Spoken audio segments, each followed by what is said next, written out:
Hola, ¿qué tal? Muy buen día. Dios les bendiga. Les saluda cordialmente vuestro servidor, Andrés San Martín Arrizaga, desde Temuco, Chile, en nombre de Academia Cristo y de la Iglesia Luterana Confesional.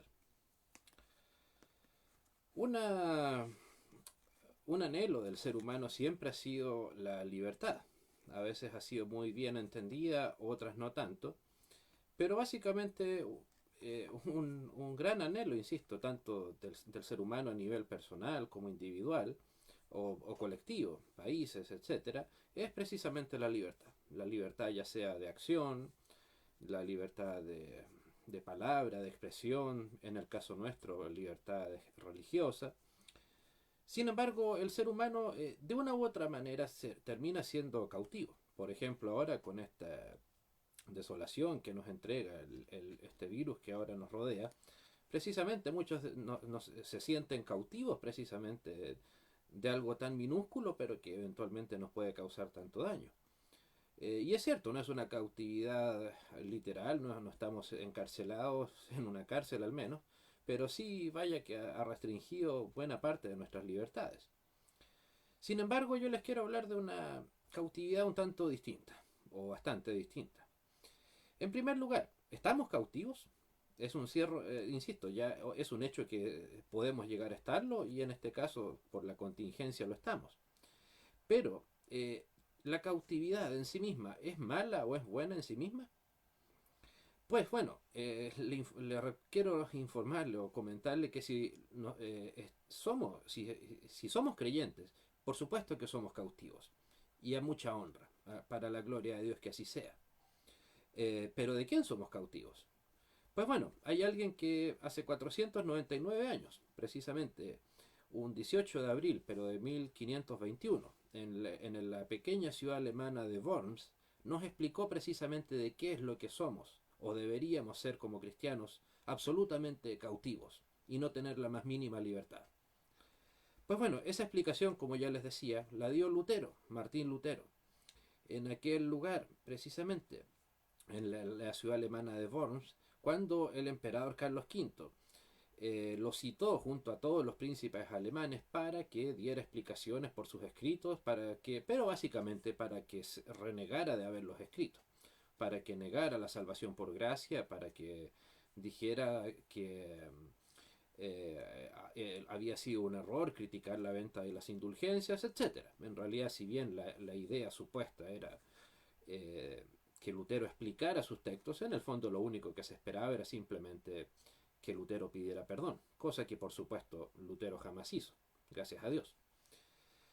Pero bueno, insisto, Lutero se presentó ante los más importantes personajes de ese momento y bueno, precisamente su frase que quedó sellada hasta el día de hoy como una de las frases más gloriosas dichas por algún cristiano en estos últimos 1000 años.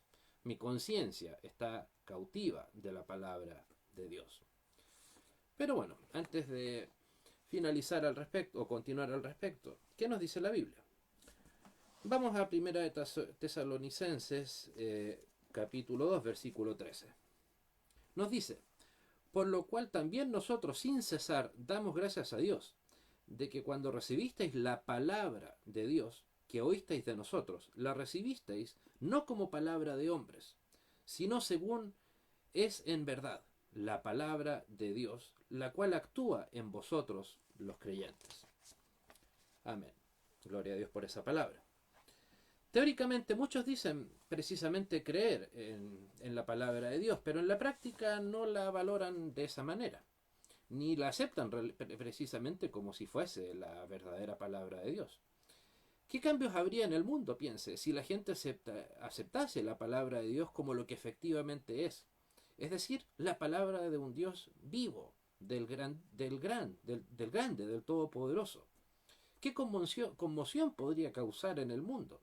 ¿Y qué enorme interés habría por la salvación si la gente tomaría la palabra de Dios por lo que realmente es? ¿Qué regocijo y certeza de fe pudiéramos tener? ¿Qué júbilo de alabanzas, de paz y poder en el Señor? ¿Qué firmeza espiritual?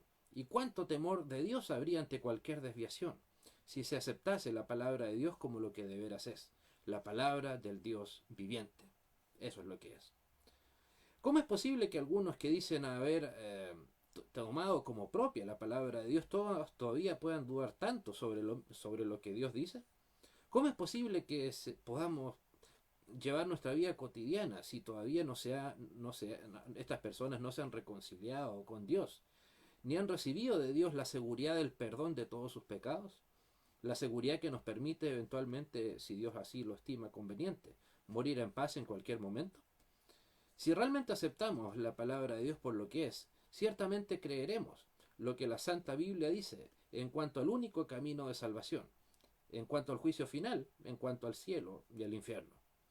Si estás sufriendo bajo el yugo, la esclavitud de la ley, oye el testimonio de Dios acerca de su Hijo y créelo, pues lo afirma el propio Dios mismo. Él dice que ha dado a su Hijo unigénito por nuestra expiación. Escucha al Hijo de Dios invitándote tan amablemente: venid a mí, todos los que estáis trabajados y cargados, y yo os haré descansar, como nos dice Mateo 11. ¿Cómo es posible que siga habiendo gente estando insegura y deprimida si realmente aceptamos esa invitación como palabra de Dios? Se ve que la mayoría de la gente no toma la palabra de Dios por lo que realmente es, porque la palabra no arrebata, no conmueve ni cautiva sus corazones. Además, porque no la escuchan con la profunda reverencia que le deberían de tener. Si sus corazones realmente creyesen y sintiesen lo que es Dios, Dios mismo, el Señor del cielo y de la tierra, es quien les habla. Cuando una importante persona, por ejemplo, de un gobierno, se dirige a una población, a un grupo de personas, ¿con cuánta atención se les suele escuchar? Especialmente si dependemos de su buena voluntad. Si sus palabras contienen eventualmente un anuncio terrible, como una declaración de guerra o una condenación a muerte, ¿qué angustia se apodera de nuestros corazones? ¿Y por qué? Porque creemos precisamente en el anuncio de esa persona, en lo que esa persona nos está diciendo. Por ejemplo, probablemente en la mayoría de los países que están aquí presentes, incluyendo el mío, todos los días estamos pendientes de lo que nos ha de decir o el presidente o el ministro o ministra de salud respecto de la cantidad de nuevos contagiados, de las estadísticas vinculadas a este aterrador virus. Y precisamente nadie pone en duda esas cifras. O sea, estamos pendientes de lo que esta persona nos diga, nos guste o no esa persona. Pero entonces, ¿cuánto más habríamos de tomarnos las palabras de Dios precisamente contenidas aquí en la Biblia? ¿Por qué no hacer ese mismo ejercicio con nuestro Creador? Entonces, si este eventual líder nos anuncia algo bueno, un acuerdo de paz, un subsidio económico, una promesa de absolución, obviamente nos vamos a alegrar grandemente. ¿Pero por qué? Precisamente porque creemos que tiene el poder y la autoridad para hacer realidad sus palabras. Respetamos y valoramos ciertas palabras y las guardamos en nuestra memoria, tal vez por toda la vida, eventualmente. Porque fueron dichas de una persona precisamente importante. Ahora bien, ¿qué ocurriría si aceptásemos la palabra de Dios por lo que efectivamente es? Pues, ¿qué es un gobernante terrenal en comparación con el Creador, con el Rey de Reyes y el Señor de Señores? Absolutamente nada. Si las palabras de un gobernante terrenal nos pueden llenar de angustia o de alegría, según sea lo que nos diga, de acuerdo a cómo sus palabras nos afecten, ¿cuánto más deben impresionarnos las palabras del Todopoderoso Dios y llenarnos de terror o de gozo, conforme nos afecte el contenido de la palabra que está en la Biblia? Si lo aceptamos por lo que realmente es, si sabemos valorar y respetar las palabras de un gobernante terrenal, ¿cuánto más hemos de valorar y respetar y apreciar en nuestros corazones y en nuestras vidas la palabra de Dios, si de veras la aceptásemos como tal? Si por el contrario la recibimos en forma descuidada o indiferente, y si su contenido, malo o bueno a nuestros oídos, ni nos aterra ni nos conforta, y seguimos tranquilos e imperturbables en nuestras vidas, no cambia nuestros caminos, la falta sin duda es que no aceptamos la palabra de Dios por ser eso, palabra de Dios. Es decir, la declaración del excelso Dios. Sí, esa conducta insegura y dudosa, ese vacilar y tambalear entre fe e incredulidad, entre temor y esperanza, o esa conducta fría o despreocupada, ¿acaso no demuestra que no aceptamos la palabra de Dios? A saber, las palabras de aquel Dios viviente. Que todos los cristianos Presten mucha atención y eviten la causa del relajamiento espiritual y del debilitamiento de la fe y de las buenas obras. No aceptar la sagrada palabra de Dios como lo que es. No creer en lo que es realmente la palabra de Dios. A eso nos puede llevar precisamente el debilitamiento de nuestra fe. Quiera que Dios se apiade de nosotros si es que eso ha de suceder en nosotros.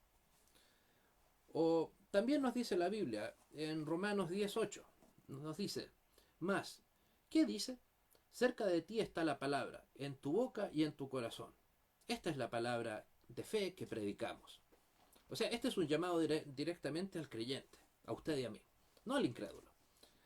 Observemos qué viene este texto. Aquí, este es el secreto, uno de los, no sé, llamémoslos así, secreto de la fe. Aquí hay verdadera sabiduría. Dice, cerca de ti está la palabra. Quien desea encontrar a Dios y a Cristo, solo necesita, ¿qué cosa? Adherirse a la palabra. Es ahí en donde Dios nos quiere encontrar y en donde encontramos a Cristo. Muchos cristianos, lamentablemente, en ocasiones, dicen, es que yo solo necesito de Cristo. ¿Para qué quiero la Biblia? No la necesito. O está de sobra, o solo me quedo con Cristo. Es cierto, suena muy bella la frase, me quedo solo con Cristo. Pero, ¿cuál es el Cristo que usted y yo conocemos? ¿El Cristo es alguien que se nos apareció milagrosamente en algún tipo de epifanía? No, de ninguna manera. El Cristo que usted y yo conocemos, y el único Cristo que vamos a conocer en nuestra vida, va a ser precisamente el Cristo de la Biblia. Ningún otro. Entonces, aquí hay, como les decía, verdadera sabiduría. Nos dice, cerca de ti está la palabra. Quien desea encontrar a Dios y a Cristo solo necesita adherirse a esa palabra, como les decía.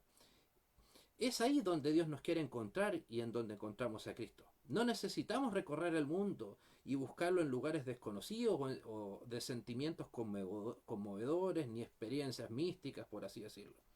El Evangelio está para que lo creamos y para que una vez habiéndolo creído, lo proclamemos.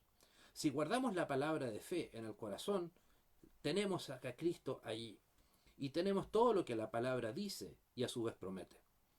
No hace falta que volvamos con nuestros pensamientos de aquí para allá diciendo, ojalá solo supiese lo que Dios en el cielo piensa por mí y quiere hacer conmigo. O ojalá pudiese saber si mi nombre figura en el libro de la vida o no. Ojalá Dios se nos revelara y nos hablara de alguna forma.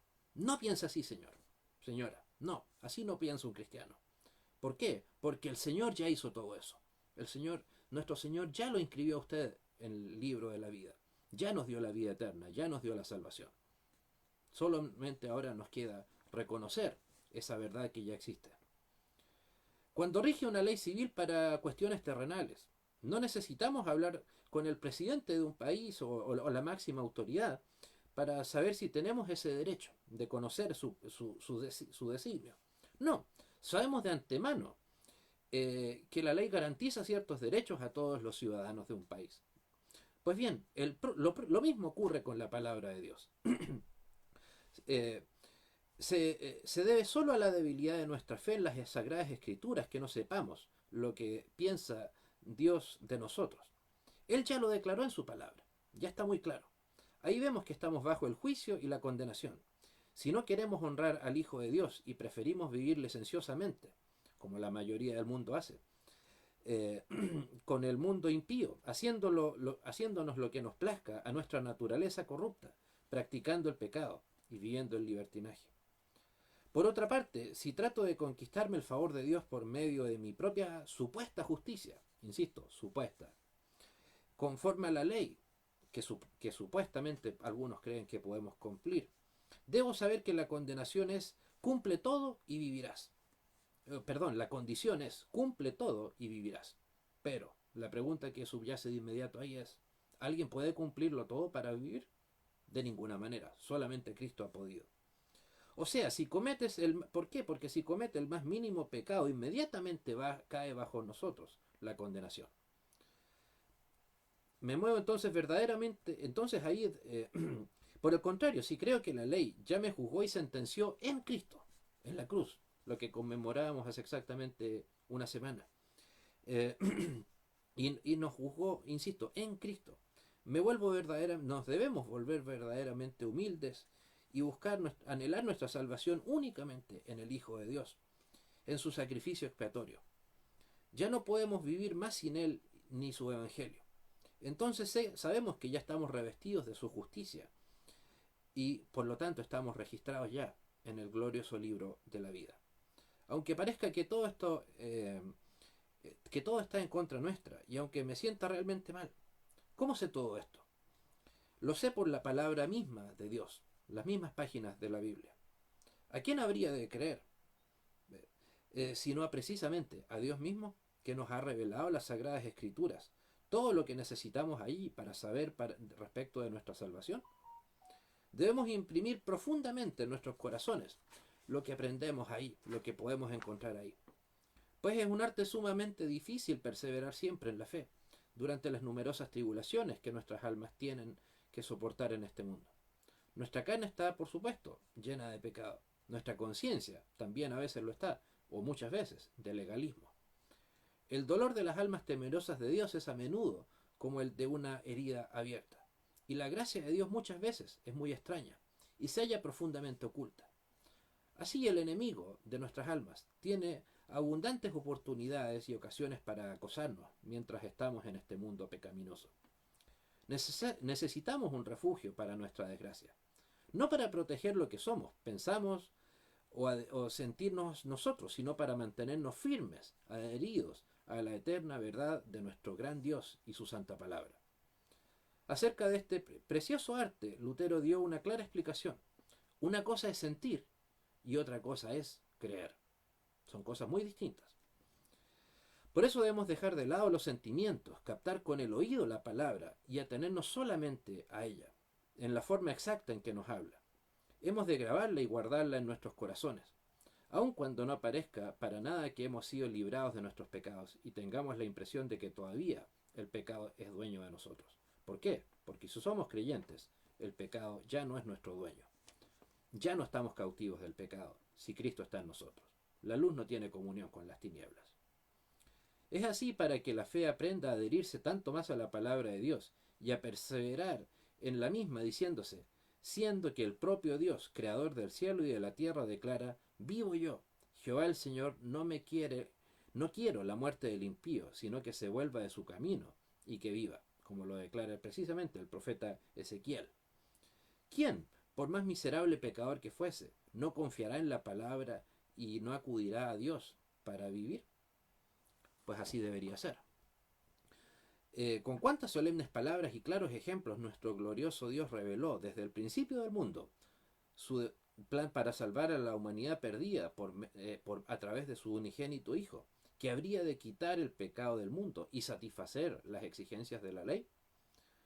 Una gran hueste de evangelistas, profetas y apóstoles fueron instrumentos del Espíritu Santo en la tierra para declarar lo que Dios haría y ya ha hecho para nuestra salvación. Y el propio Señor Jesucristo afirma, yo soy el primero y el último, el que vive y estuvo muerto. Mas he aquí que vivo por los siglos de los siglos. Al que tuviera sed, yo le daré gratuitamente de la fuente del agua de la vida, como lo señala Apocalipsis 17. ¿Qué pobre pecador no confiaría en esas palabras y no se presentaría ante el trono de gracia, lleno de confianza, sabiendo que estas palabras son verdaderas? ¿Qué cristiano no angustiado no buscaría descanso para sus afligidas palabras en tales promesas, a pesar de todas sus tentaciones y dudas? La palabra de Dios mismo, está cerca de ti, en tu boca y en tu corazón, y entra a tu corazón por la fe.